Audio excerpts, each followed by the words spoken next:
beginning, 1989, a Māori Health Trust was formed, and this was formed by stalwarts in the Māori world, such as Sid Jackson, but perhaps the most integral person involved in starting the Health Trust was Dr. Paparangi Reid.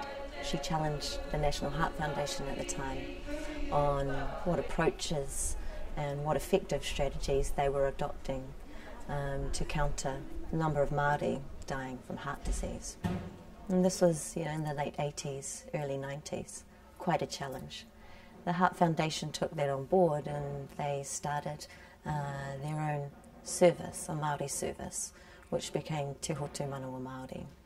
Over time, of course, as Te Hotu Manawa Maori built capacity and capability, we were able to identify our own strategies and our own approaches, and so it became obvious that we needed to break away from the Heart Foundation. That happened in the late 90s, in 1997, and Te Hotu Manawa Maori Trust had been an independent charitable trust delivering a range of services from rheumatic fever, which was prevalent at the time, smoke-free and smoking cessation activities, and the nutrition and physical activity service came in later on. And so from the late 90s just through to 2008, 2007, that's the way that Te Hotu Manawa Maori had been delivering. But as organisations change, as movements in the sector change, so too we needed to change. And with that in mind, our board set a new strategic direction. And in that new strategic direction, it was identified that we needed to reinvent ourselves. So Te Hotu Manawa Maori was an organisation that was focused on a single health issue, heart health. And it was identified that way because obviously the number of Māori who were dying early of heart disease had to be addressed. Over time, however, as our ideas and our thinking changed with new evidence, new research that was coming out, we identified a need to look at a new direction. And that new direction has come in the form of Toi Tangata.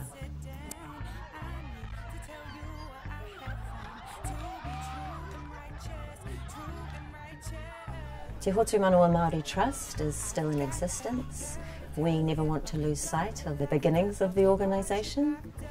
And so Toi Tangata at the moment is a social enterprise within Te Hotu Manawa Maori Trust. What you'll be doing is using your partner as your rāka. So the services that we have on offer at Toi Tangata, we have a range of training and education services. These are training and education services within the context of Māori nutrition, in the context of Māori physical activity and fitness. We offer these training services to the Māori health sector, but also we have products available for whānau to access as well. And these can be accessed through our website. One of the newest developments that we've just recently created is Toi Piki. It's an online e-learning portal for whānau who want to make sense of food, fitness and fat loss as well.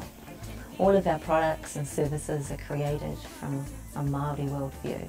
So we start by understanding our values first and taking those values through the context of nutrition, physical activity and fitness.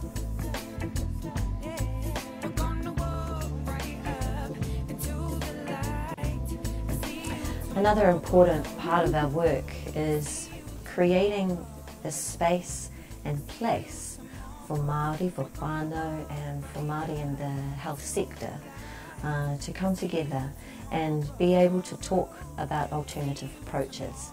But alternative approaches that are evidenced from a mātauranga Māori base and are complemented by a Western contemporary knowledge and science as well.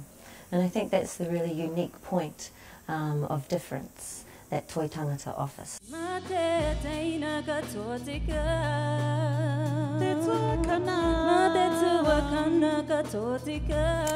our vision is for Māori to flourish and to have Māori positively influence change in all communities.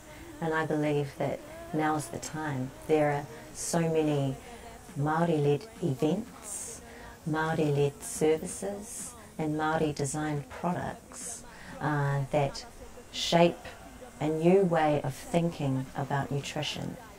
Māori nutrition is very different. Māori fitness and physical activity is very different when you start from a Māori worldview. And again, the National Hui that we facilitate and co-host around the country is a place where all of those initiatives are showcased, supported and celebrated. As a leader of the organisation, it's a fundamental value for us to continue to support those in the sector and those who are there to offer the services to their communities, but also to carry us forward so that we can continue to have an ongoing impact. We need to look at other innovative services that extend our vision and our mission as well. So as a social enterprise and as an Indigenous enterprise, what are some of the things that we could be creating to eliminate the barriers for our people to be able to access professional service? And I'm really excited about the future and about some of those innovative services we're playing with and we're designing right now. One of the biggest issues for many of us around the country is access to health, access to professional service.